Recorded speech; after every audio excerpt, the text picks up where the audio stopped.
Liam, thanks for your time. Cara Rose, one so Colney, so it's a little bit different. But start, as always, fitness-wise, can I just get an update from you from Marcelino Nunez? Obviously, the situation, had to go off second half. Pompey, what's that look like in terms of the days since? Yeah, a bit of swelling. He obviously tried to continue, but was unable to. We've scanned it. We've had a look at it. It's a matter of weeks, not months, which is a good news. To be fair, I think in terms of it could have been a lot worse than it is. So, watched it back on the video. Actually, it's a nasty one in terms of how he rolls over on it with a contact as well. So, yeah, really disappointing. I thought it was excellent first half at Portsmouth, as well as the game on the Tuesday at Watford. So disappointing because he'd got himself obviously into the team, was in a good spot. But yeah, fortunately we've got the international break as well, so it's going to be a few weeks. Just to clarify, I mean, as you say, rolled down. It was the ankle, looked like the ankle area. Yeah, it was the ankle. Yeah. I guess the follow-up to that, I mean, you've mentioned, weeks rather than months, but as you were asked about Forson last week, does that change anything in terms of the end of this window and looking at what you've got in the building and knowing that you've got two maybe attacking players missing now? No, I don't think so. In terms of where Nacho was playing anyway, but also I think in terms of with other bodies coming back.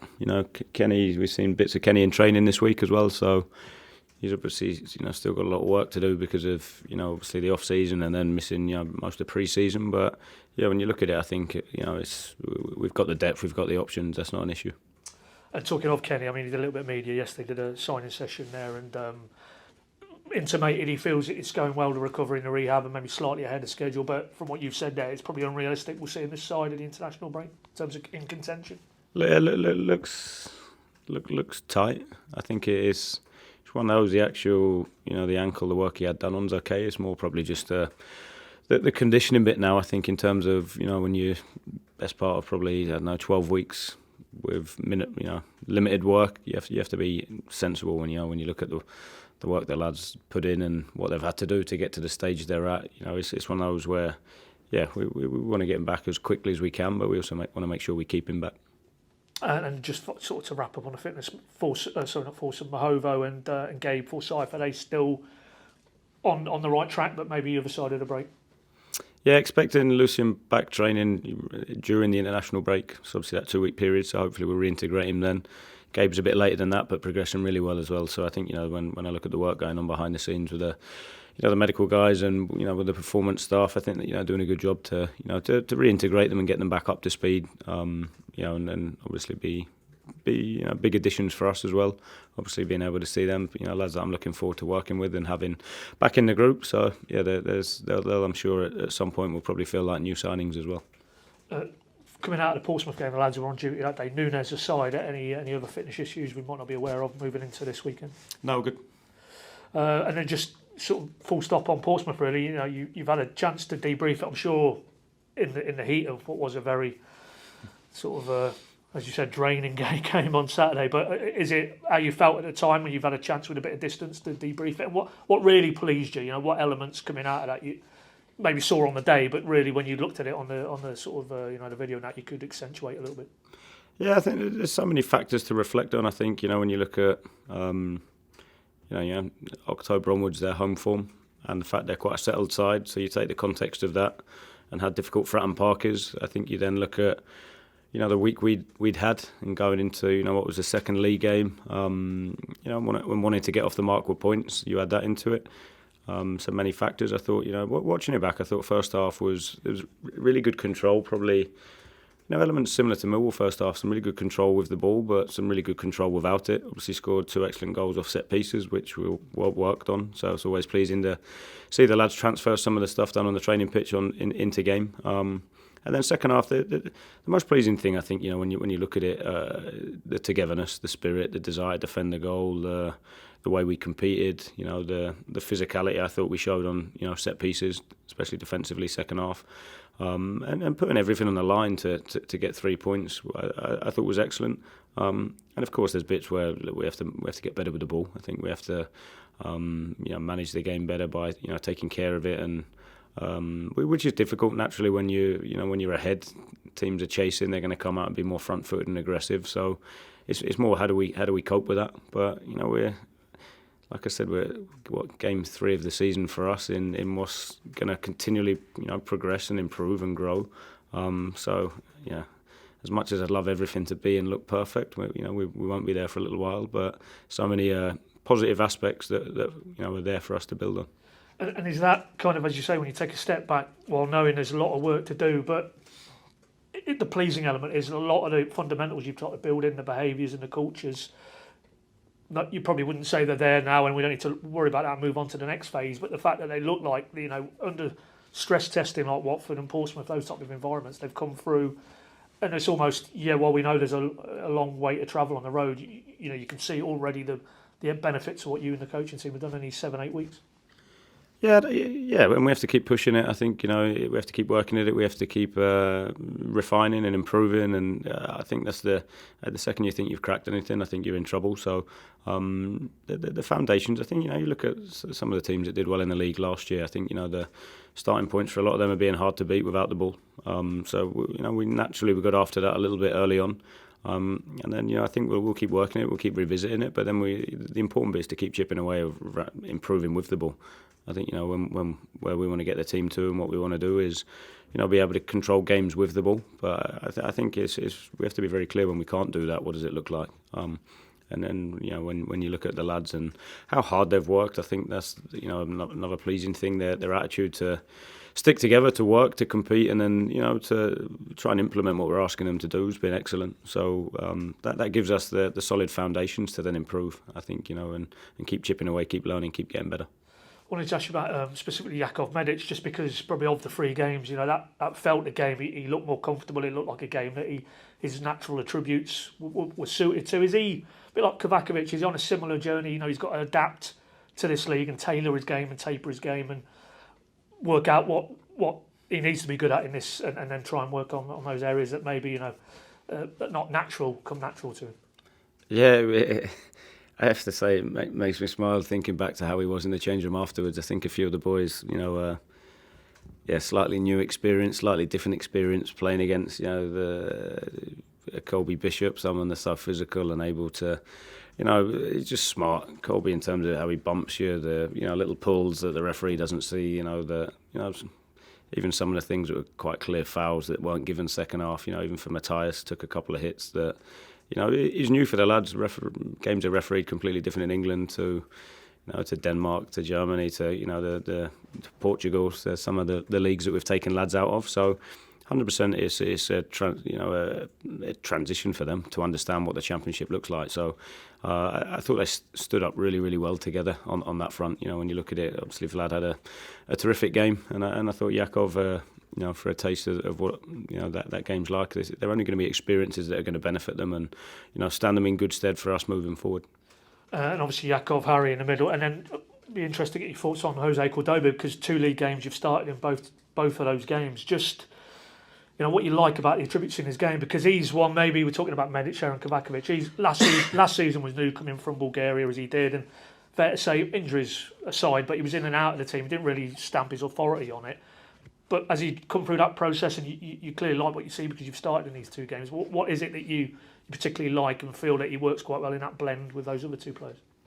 I think you look at his physicality, how he covers ground. I think his aggression in duels is excellent. I think, of course, like a lot of the lads, he's aspects to work on, which we've spoken about, bits that we'll sit down, do video. He's doing a lot in terms of extras on the grass with the coaching staff at the minute. So there's loads for Jose to improve. But I think when you look at it, the balance he gives you with his left foot, I think freeing him off a little bit and telling him it's okay to play depth and play long, I think will actually help him as well. So I think he's had a solid start, and we'll keep pushing him to improve. And I think that is probably, for a lot of the lads, I think that it's a similar message at the minute. There's some really, really good aspects, but there's some big areas where we need to clean up, we need to tidy up, and some of that will come with understanding and relationships, and some of that will just come with the rhythm of games. So I think it's one of those where we've got 3 coming up. It's about progressively moving forward. Can't guarantee that, but we'll be pushing hard to and leave everything out there to make sure that we do. But with him, just on him specifically, you talked about his physicality, his pace as well, that left-sided balance. He's only just turned 24. I mean, it feels like there's a lot of good ingredients to work with from a coaching perspective? And how high his ceiling is, do you feel? I think I'd be able to tell you that in more time. I think when you're physically top end, physically outstanding, I think like with a lot of the lads, it's learning capacity as well. So if it's how do they respond to the coaching? Are they able to transfer the information, the video work that we do, the work on the grass? Can they then transfer that into the game? That will determine ultimately like the level that they hit for me. So with quite a few of them, I think the ceiling is very, very high. It's then how do you, it's okay hitting a really high level for a game. It's how do you do it across the full season, which is the challenge. How do you make sure, said it before, I think, on a bad day you don't go below a 6 or a 7. And that's a bit, we have to find that consistency, which, will come. Moving on to obviously this weekend and Borough, I know you'll stress it's you and what your team are about, but clearly they've had a very good start as early as it is, but probably don't place too much store. I think they're unbeaten 100%. Good win at Millwall last week. Another good challenge for you and your team. See how far you are on this road. Yeah, definitely. And it doesn't surprise you a little bit. I think, again, elements of consistency to their team, right? So, not a huge turnover. I think, when you look at that, which helps. Obviously, Rob going in there as well. So there'll be certain tweaks in that, which I'm sure will look different to, how Michael had them set up. So we'll do our work on those. We'll make sure that we're prepared, we're planned, we're clear on what we expect them to do. But as you referenced there, it'll always come back to us and what we're trying to do. So I think it's take so many of the positives from the opening 3 games and then keep improving it. It's a different game. It'll look different. It'll feel different. But at the same point, some of the fundamentals that you need to do to get success won't change. So we have to make sure that we deliver those. And obviously back here at Carrow Road, 2 very good away wins in terms of performance, but also how you dug those results out. So I guess you and the guys will be relishing, picking it up again from the Millwall display here and just driving it on again. Definitely that. Delighted to get back here, and I'd say I thought the travelling fans at the weekend were outstanding. The noise was electric. So if we can, times that by 10, and have the 20,000+ here, if we can, get that noise, get that atmosphere across the whole stadium, we can create this, make a special place. And I think that in terms of the energy we have to drive that. We have to get the fans excited. We have to make sure that we show that fighting spirit, that togetherness. And we're delighted to come back here and want to put on a performance at the weekend. I think they've already got the Super Liam Manning chant going. So, but on a serious note, let's hope it stays there. Say again. Let's hope it stays there. Yeah, but as you said, I think more or less the first minute you walked in the door, to achieve what you want to achieve as a club, you need buy-in from everybody, don't you? Internally, externally, those fans, home and away. And that's the only way you're going to get to that end goal, isn't it? Definitely. We want everybody pulling in the same direction. Even afterwards, you could see, the time with the fans were outstanding. I thought at the weekend and at the end of the game, and you could see the appreciation from the players afterwards and the staff. That's how that for me. Everybody would have felt the last 10 minutes. The emotional drain of when the board goes up and seeing it, and probably muttering a few expletives. I think that frustration, they're the bits, they're the memories that I'm talking about. Us getting it over the line and doing it. And I think it's everybody pulling the same direction, and also being realistic. It is. We're going to have good times. We're going to have tough times. It's having elements of patience. It's still being demanding. It's not making excuses. It's being real open and honest and reflecting on the good times and reflecting on the not so good, and making sure that we keep pushing in the right direction. And as like I say, it's a lot more powerful when you've got everybody doing that together. And irrespective of whether it was Middlesbrough, whoever here at Carrow Road this weekend, Carrow Road is the place, isn't it, where you're going to have to. That atmosphere at the kick-off against Millwall, if you can generate that and the players respond and each crowd and fans and players feed off each other, then this will be a very, very difficult place for opponents to come, and that's what you want as the head coach, isn't it? Definitely, and with us on the pitch and with the fans off it, right, I think that's the challenge in it. Like I said, it's the lads giving the fans something to get behind, and also, and there'll be instances where we might need the fans to lift us and give us that drive as well. So I think that's the powerful bit. I think that's when you look at the biggest impact you can have, it's doing that. And I thought, the start here against Millwall, it didn't surprise me the lads started so well because of the atmosphere, the energy, the noise. It's probably a different game if we go ahead and sustain it. I think it's making sure that we turn up ready, prepared to give absolutely everything for the club, and that'll be the message to the lads. Apologies, I've got a bowl of couple on the window as we tick down to the last 2 weeks, but it does feel externally there's not a lot of noise around, maybe in or out at the minute. I mean, is that as much as you can say, is that kind of feels where it is internally, that, you know, obviously you're alive to situations, you have to scenario plan, but as we sit here now, less than 2 weeks to the deadline, it doesn't feel like there's too much moving in or out. There's not a lot happening at the moment, no. I think we're quite clear. I think we've spoken about bits previously. But yeah, there's nothing imminent. There's nothing close. That's probably an accurate way of summing it up. Yeah. Can I just ask, because I haven't asked you about him, but it's stating the obvious, but George Long, you know, he wasn't really involved in pre-season, hasn't been involved in any of these games. Is that a situation maybe for all parties between now and the window that could end up with maybe a moving on? I think so, yeah. I think we've been quite clear and had those chats behind the scenes with George. I think in terms of, yeah, you know, and I'm sure the stage of his career he'll want to go and play as well. So I think it's exploring the opportunities and seeing what that looks like, and you know, and doing that. But at the same point, of course, you know, making sure that we look after him as well. And just because there's been one or two links, and that's obviously nothing you can control, but you know, around Kellen, you know, a couple of Premier League clubs he's been mentioned with, putting that to one side. But there's a player, the club obviously this time last year tied him down to a new longer term deal. You've spoken already, you know, you like a lot of his attributes. You probably felt he was a little bit unfortunate after his Watford performance not to sort of retain his place, but irrespective of that noise, there's a young player you quite like and you could feel could be part of what you're trying to build in. Yeah, definitely, 100%. I think we had the chat when I was on the way here. We were talking on the phone. I think the big thing for me, when I look at it, is that it's a really tough decision, which is what I want. I think it shows the level we've got, the competition. I think, you know, if you've got a real clear starter and a real clear backup, I think, you know, when you have to make a change, there's a difference in levels. Whereas for me, I think Kellen was excellent on Tuesday. Jack's done extremely well as well. I think, you know, that not just at right back, but, you know, at left back as well. And in other areas of the pitch, I think we've got really good options, really good depth, really good competition. And Kellen's definitely that. Kellen, especially what we ask, you know, when you look at the physical demands in how we play the position, for Kellen and Jack, I think, you know, it's one of those where we are going to have to in-game changes. You've seen it's happened a few times, but also game to game, you know, it's the start of the season's probably a little bit more forgiving, I think, with a programme, with the international breaks. But when, you know, I know full well when we get into end of October, November, and the games are coming thick and fast, changes become hugely important as well. So the fact that we've got, you know, Jack and Kellen at that level, for me, means we can, you know, change and sustain the level.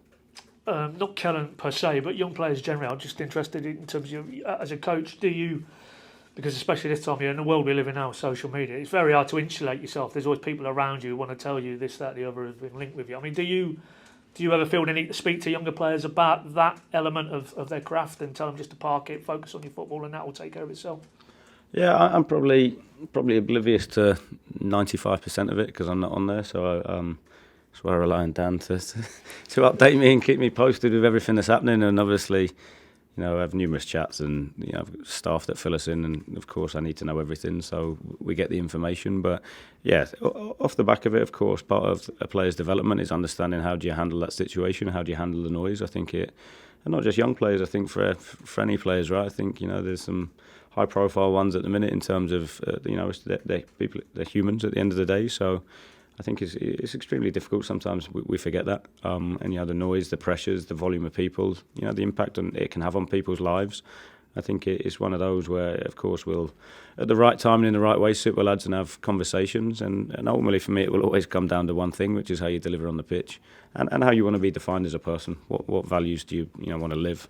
How are you brought up? Those types of things, which for me are really, really important. So, yeah, we'll have those chats behind the scenes. And just the final one, only because sort of the nature of it last week, it sort of overlapped. You know, the Brad Hills deal went through. I think when you sat down to do your press, it hadn't quite got to that point.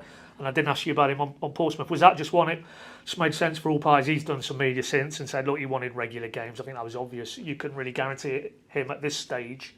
So ultimately, it's a good deal for all parties. Is that how you would assess that?